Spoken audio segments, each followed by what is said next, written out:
সরেজমিনে স্থানীয়দের সাথে কথা বলে জানা গেছে বিষয়টি পুরোটাই উল্টো। আমরা সব সময় বলি এটা হচ্ছে পুরুষ সমাজ, পুরুষের শাসন চলে। আসলে ভিডিওটা স্পষ্ট করে একটু ভালো করে খেয়াল করুন। আজকে এই ভিডিওটা ভাইরাল হয়েছে সোশ্যাল মিডিয়ায় 6 লাখ। এই যে একজন পুরুষ, তাকে যে একটা মহিলা প্রথমে আঘাত করলো, আঘাত করার পরে ওই পুরুষটা উল্টা আবার তাকে আঘাত করছে। এখন আমি আপনার কাছে প্রশ্ন রাখতেছি, আপনি সুশীল না?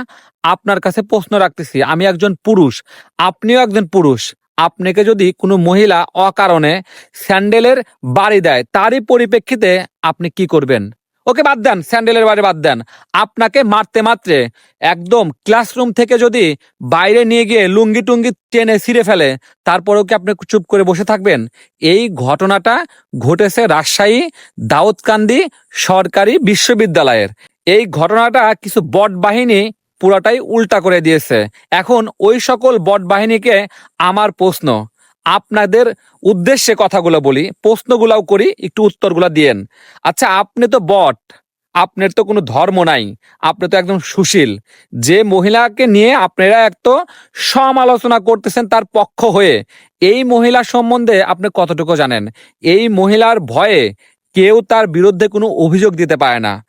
এই মহিলা এমন একটা খারাপ মহিলা, সে স্থানীয় নাগরিকদের কোনো কথাই তো শোনে না, তার মন মতন ওই যে বিশ্ববিদ্যালয় সে চালানোর সবসময় চেষ্টা করে। এমনকি কোনো শিক্ষকও তার বিরুদ্ধে কোনো কথা বলতে সাহস পায় না।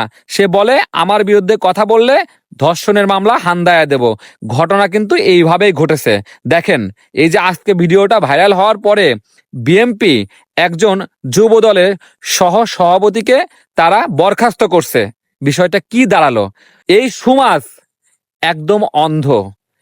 আমরা তো নির্যাতিত হচ্ছি।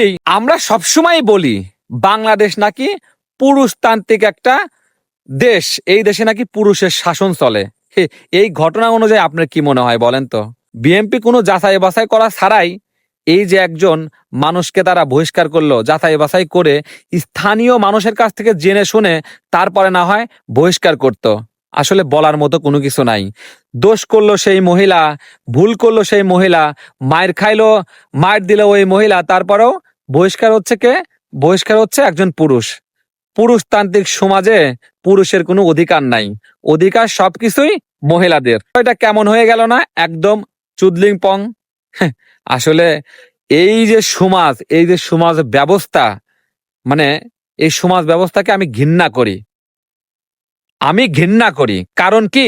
একজন মহিলার ভয়ে কোনো অন্যায়ের বিরুদ্ধে কোনো কথা বলা যাবে না, এই সমাজকে আমি ঘৃণা করি। আপনারা আসলেও কি সোশ্যাল মিডিয়ায় যা কিছু দেখেন এটা সহজেই বিশ্বাস করে বসেন? আগে যাচাই বাছাই করেন, তারপরে বিশ্বাসটা কইরেন।